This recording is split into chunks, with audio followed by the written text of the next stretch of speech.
Ladies and gentlemen, boys and girls, children of all ages, welcome to the channel. You know who it is. It's World Wrestling, here today to discuss about AEW Dynamite.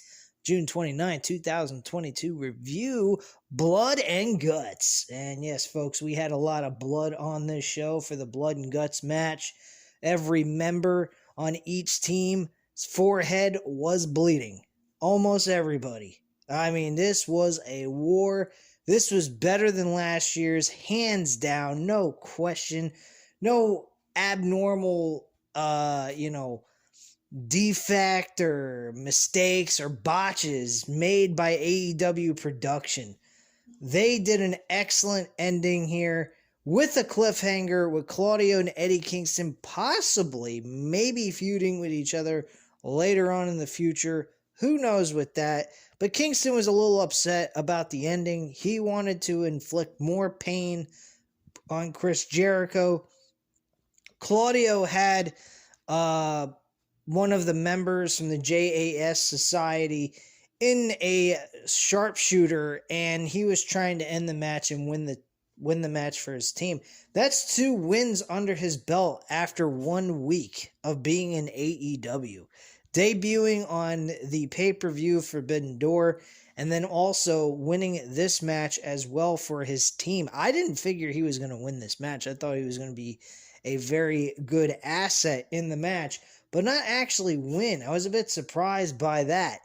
But yes, Claudio won the match for his team, getting the win on top of the cell, no less. The top of the Blood and Guts cage.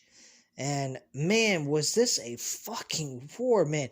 These guys killed each other. Sammy Guevara, man, trying to help out his bro, Chris Jericho, the Wizard. And he got his ass thrown off the top of the fucking cell, through a table. Picture perfect.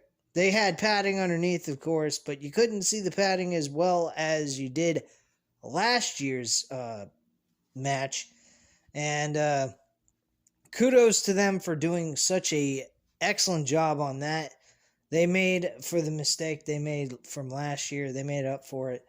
And damn, what a fucking fall that was for Sammy Guevara. That was insane. Really, that was fucking insane. Wow. I loved it. I thought it was great. Eddie Kingston standing on top of the cell, very proud of himself, happy as can be, and he's just smiling, feeling like he's finally getting some retribution on Chris Jericho and his group, and he just didn't get enough punishment dished out on Chris Jericho as he would like to, unfortunately. I have a feeling Chris Jericho and Eddie Kingston is going to be a continued thing. I don't think this is over yet until we actually have an I Quit match. That's what I think is going to happen. Jericho, Kingston, I Quit, or maybe even a last man standing match. That's another option they could go with. I believe they call that the Texas Death Match. So they may be doing that, depending on the situation. I have no idea. But, yeah, these guys are definitely not done yet. This is not completely over. I think this will be over by All Out, more than likely, as it should, because this has not gotten any true clarity, and get what they were looking for. Closure out of this, I should say. That's the proper word to use. Closure out of this whole entire situation between Jericho and Eddie Kingston. I mean, Kingston won the match, never got the proper handshake he deserved, and this has all led to Jericho and Kingston going down a very horrible path that will lead to them both bleeding half to death. That's what I think this rivalry should end with both of them bleeding in a very violent match. Not just blood and guts, but just a one-on-one match where it's just them two, no one else, no outsiders, no friends, no nothing. It's just these two going to war. Hell, I'd even make it a main event because this has been an excellent story that's being told by these two guys. And that is what we need on AEW. We need stories, not just good wrestling matches. We need good storyline telling. And these two men have been doing a great job together, telling a terrific story with the supporting players in this entire storyline that they've led up to this blood and guts match. I've been very impressed with all this. So kudos to them and the hard work for what they have done here in the last, I'd have to say, 4 months since February. So it's been a blast watching Jericho and Eddie Kingston do this storyline because they have done a magnificent job together. And I think the best way to end it is in one of the most brutal stipulation matches you can possibly think of for a one-on-one match. And that's how it ended all. And that's pretty much it with that. We also had Orange Cassidy kickstart the show. Orange Cassidy went up against Ethan Page in a very, very decent matchup for an opener to Dynamite.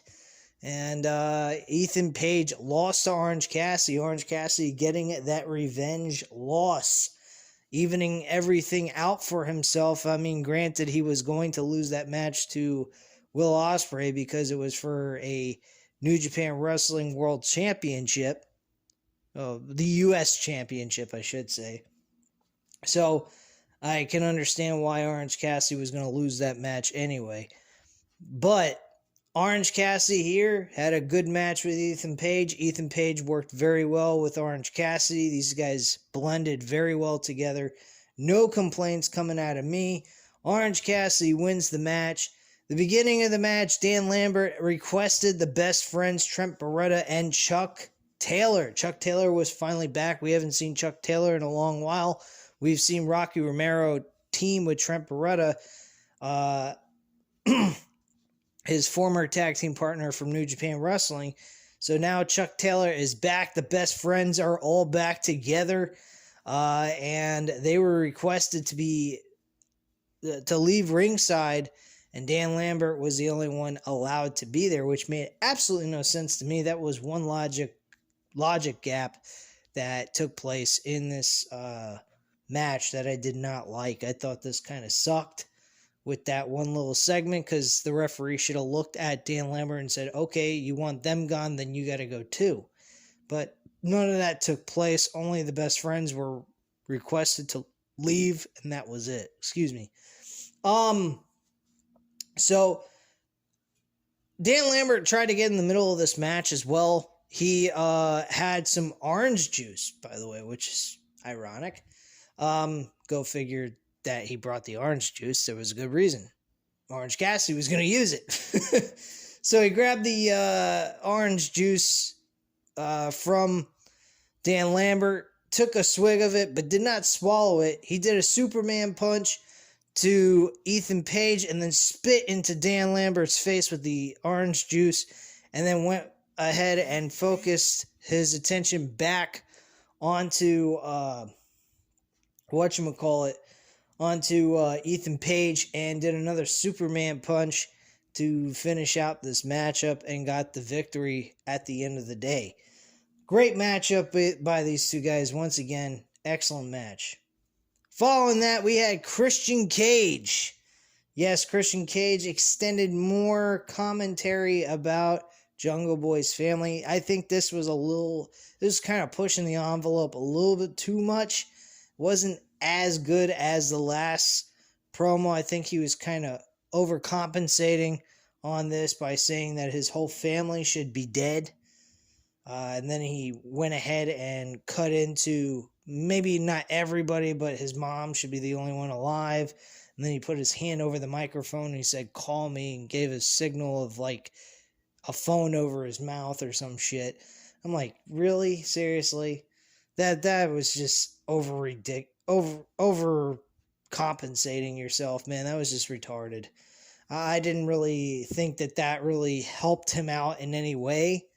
I he bounced back though, and he turned the promo around. I think did a good job though at the end of it, and then introduced Luchasaurus as the guy that will be wrestling instead of himself against Serpentico.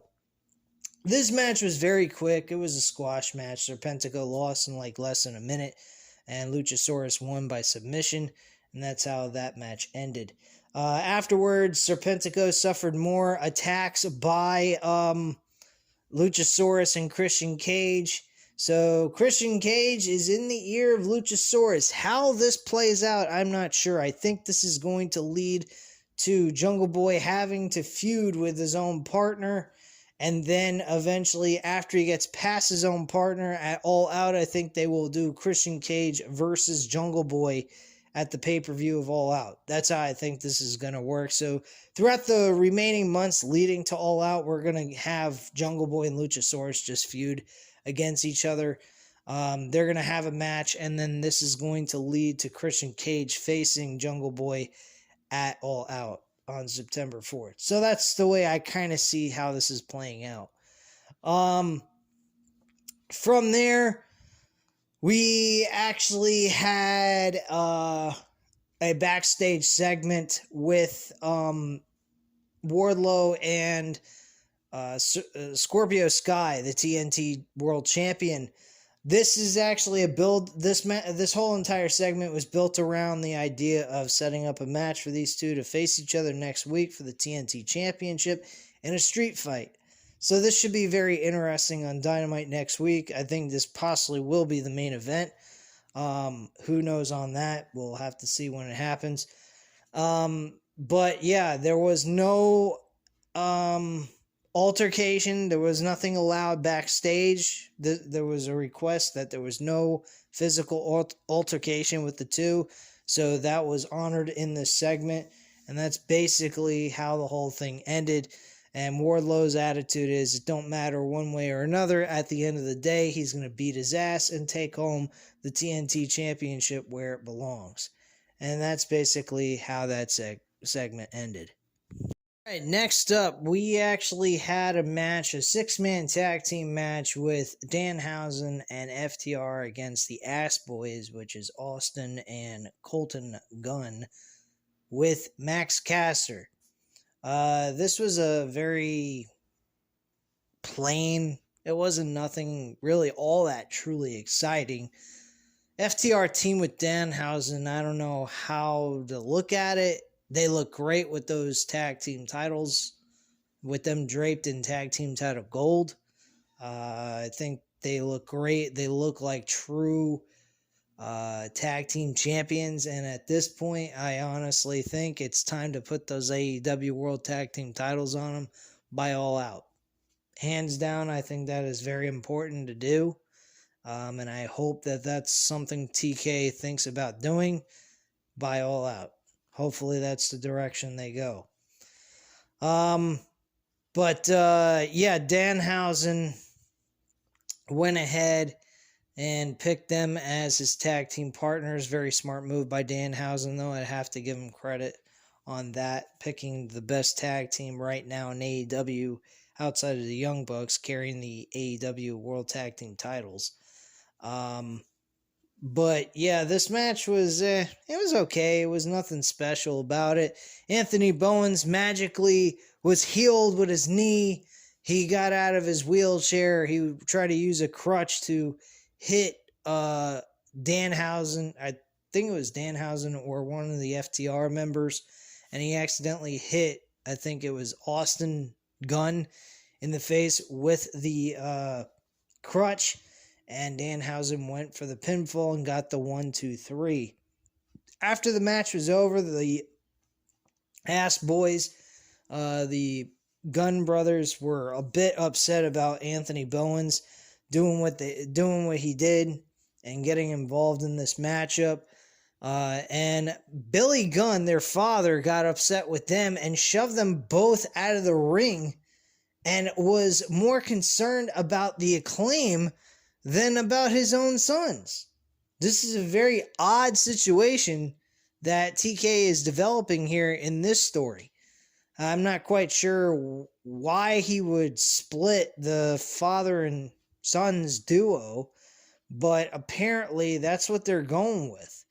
Maybe this is a positive thing. Maybe they're focusing on the Ass Boys and possibly making them into an important tag team. Maybe a developed tag team that will be able to be a future tag team challengers. Uh, for the tag team titles, something of that kind of nature. I think that might be the direction TK is trying to go with, which I would be okay with. I think now that they've been utilized on Dynamite and they've done some pretty off the wall but entertaining stuff with the Acclaim and their father, I think they might be able to be successful. That's a possibility. I'm not saying it's guaranteed that it's going to work or they're future tag team champions, but the Acclaim sure as hell is a fucking future tag team champions. I think they really need to go about pushing these younger tag teams and really get them elevated to the level of the Young Bucks, FTR and shit like that. Because they need some real legitimate tag teams gunning for those tag team titles at this point. FTR and Young Bucks match number 3 would be a great idea, and I think that will exceed their other matches. And don't get me wrong, the ROH tag team title match that they had was excellent compared to their first one that they had over the AEW tag team titles. But let's be honest, this third one is going to be huge. This is for all the marbles. I think that's the direction they're going to go. They're going to go for all the titles, the AAA tag team titles, the IWGP tag team titles, and the Ring of Honor tag team titles, along with the AEW World Tag Team titles. All the belts on the line in one match. I think that is the direction they should go, and I think that's the right way to go. Just my viewpoint on that. Because Young Bucks are, they're a hell of a fucking tag team, man. And they've been kind of underutilized, I think. They were great in Ring of Honor and in New Japan Wrestling and PWG, Pro Wrestling Guerrilla. But in AEW, yeah, they've won the tag team titles the most out of everybody. The first time ever having the tag team titles multiple times in AEW. But let's be honest, they have been looked at as the top dogs in tag team wrestling in AEW. I have to say that is truthfully the case. That is the true case about them, which is sad. They deserve a lot better. But that's just my viewpoint on that. All right, Jade Cargill. She had a match with someone for her TBS Women's Championship. And who the hell would that be? It would be Layla Gray is the title defense that Jade Cargill had for her TBS Women's Championship. Jade Cargill pretty much had this one in the bag. There was no way in hell she was going to lose this match to Layla Gray. Layla Gray had some offense in this match, but nothing really to cry home about or brag about at all in this match. Layla Gray lost the match to Jade Cargill, and that was that. After the match was over, Stokely got on the microphone and he said that that's the best challenger that we can get for Jade Cargill and so forth. And she grabbed the microphone from him. I think actually he didn't get any words in until after she grabbed the microphone. She grabbed the microphone and said, "You know what, Stokely, you got to do a better job. This was shit." She was upset with the talent that she had to face for her TBS Women's Championship. She was expecting better challenge for her title. And Stokely said, "You know what? You have every right to be heated right now and everything else in between." And she's pretty much heated because last night, 11:49 p.m., she challenged anybody from the women's locker room for her TBS Championship, and no one showed up except for some talent that is not even signed to the AEW roster yet, not even employed, doesn't have a W-2 tax return sheet of paper, and she was willing to go up against a woman who's been dominating this division for the TBS Women's Championship, and this is the challenge she gets. And where do we see? Do we see Chris Statlander? Do we see Athena? No, they don't ask for this match because they're lazy. And then Athena and Chris Statlander show up.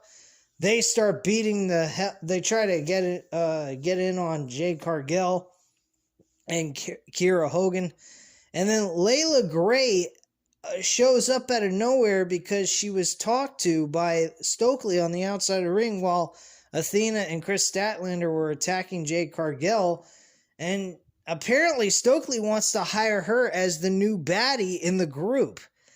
And at the end of all this, and they got the advantage over Chris Statlander and Athena, Jade Cargill wanted nothing to do with Layla Gray. She doesn't want her part of the baddies, and pretty much brushed her off like she was nothing and didn't care one way or another. So that's pretty much how that went down. The next segment on this show was the Young Bucks. They were actually going ahead and discussing how they don't have any friends anymore. Pretty much all their friends are out with injuries. So they're pretty much by themselves. They have nothing but the AEW Tag Team titles. That's the only friends they truly have at this point. And they're going to crack the Forbidden Door back open and face Haruki Goto and Hiroshi Tashi, I believe is the two wrestlers from Japan that want to challenge them for their AEW Tag Team titles. They said, no problem, we're more than happy to defend these tag team titles, but you're going to have to earn the right to challenge for these tag team titles under a WWE concept, which I'm not too happy about. They have to face them in a non-title match first, and if they happen to win that match, they will get a shot for the tag team titles. Now, granted, I don't think these guys are going to beat the AEW Tag Team Champions. They will win this match, and there will be no tag team title match whatsoever taking place for the Young Bucks to have to defend those titles. So that's pretty much what happened there. Nothing special all that much. Just giving the Young Bucks some airtime to introduce a match that they will be doing on Rampage this coming Friday. Also, the main event was next. This was an hour-long extravaganza, basically an Iron Man match. And boy, was it a hell of an Iron Man match. I have already covered pretty much everything that you could possibly talk about with this matchup, except for all the specifics, which there's a ton of stuff to talk about, which I do not have the complete memory on this camera to be able to do all that. So I do apologize, guys. But if you happen to watch the match, you know what happened. I did talk specifically about the ending of the match and all the different gore that we got to see in this match was off the walls. I mean, literally, we got thumbtacks, glass, tables being broken, which I don't know what the big deal is about tables being broken in the middle of the ring, but apparently everybody's got that Dudley Boy wood fever that they have to get scratched every time there's a hardcore match taking place in the middle of the ring. But hey, to each his own, I guess. Yeah, this was, again, an excellent matchup. Way better than the first match that they had. First match was just botched at the end. And again, like I said, they didn't botch it this time. They corrected it. And I have to say, to end this entire video and review of the Rampage, the Dynamite episode, I'd like to thank TK for doing an excellent job fixing some of the mistakes that were made in the first match and correcting them in this match. Kudos to him very much. I thank him very much for entertaining us. And more importantly, I thank the performers in the middle of that ring. They gave us sports entertainment. They gave us wrestling. They gave us gore. They gave us everything you could possibly ask for from an in-ring talent standpoint. And man, did they fucking deliver. with a cliffhanger at the end with Claudio and Eddie Kingston. I have got to give TK a lot of credit for this match tonight. This was one of the better This was pay-per-view quality at its finest for fucking free. And if you guys, and I swear, if you guys did not like this match, go fuck yourself. That's all I have to say to end this review. So you guys know what to do. Hit the like button if you liked the video. Hit the subscribe button if you're not already subscribed to the channel. And leave a comment down below, and I'll definitely get back to you on that. And I thank you guys very much for watching. Have a great night, guys. Bye.